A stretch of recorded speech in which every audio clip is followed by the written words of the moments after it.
It didn't.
As everything else.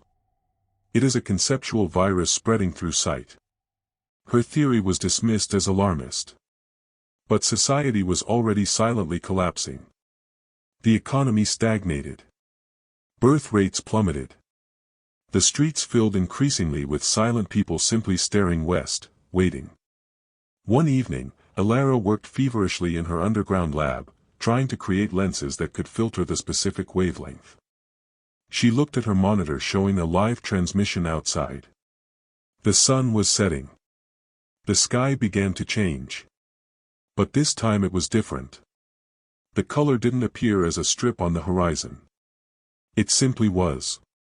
The entire sky. From horizon to horizon, the whole world bathed in the indescribable, beautiful, and annihilating light of the eighth color. Alara felt logic and fear dissolve in her mind like sugar in water. Her complex theories, childhood memories, the face of her son, all vanished, replaced by absolute and empty calm. She stood from her chair, dropped her glasses, and walked toward the bunker's exit. Outside, millions of people stood motionless, faces raised to the sky. There was no panic. No screams. Humanity did not end with fire or bombs. It ended with an incredibly beautiful sunset that no one would ever describe and no one would remember having seen.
smiling. The other Carla raised her glass, looking directly into her eyes through the glass, as if in a mocking toast. Then she turned and walked deeper into the mirror's room, which now looked like a luxurious ballroom. "Don't leave me," the real Carla screamed, banging on the mirror. "Take me with you." She pressed her hands against the cold surface. But it wasn't cold. It felt like warm water. Her fingers sank in. Driven by manic desperation, she lunged forward.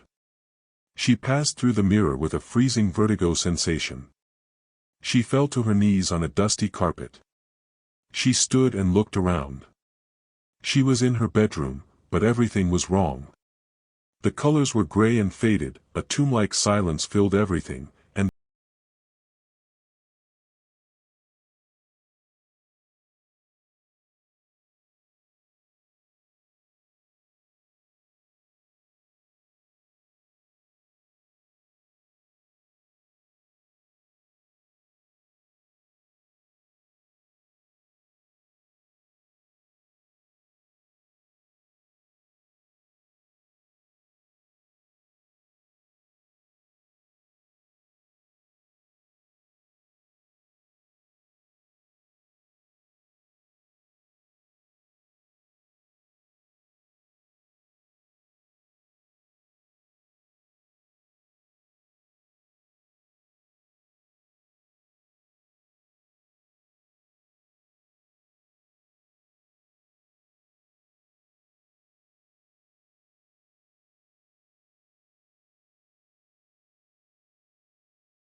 silent, cursed brotherhood.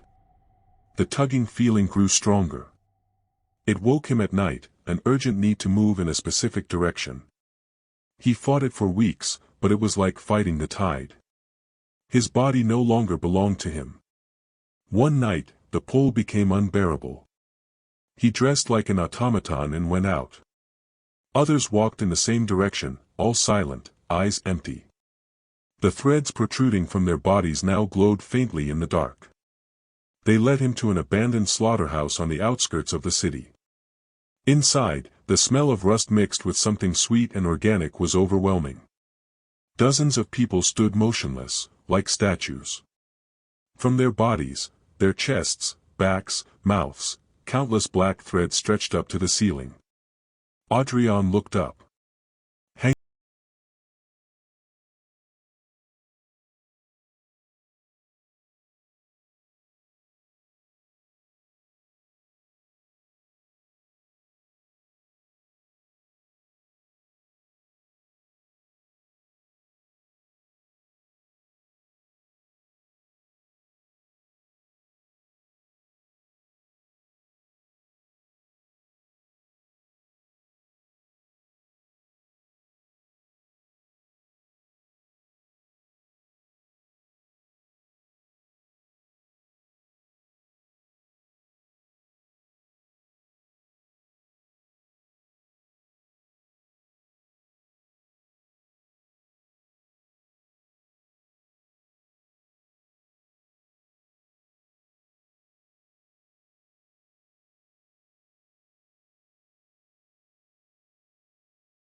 optimize temperature, leaving them in constant dimness.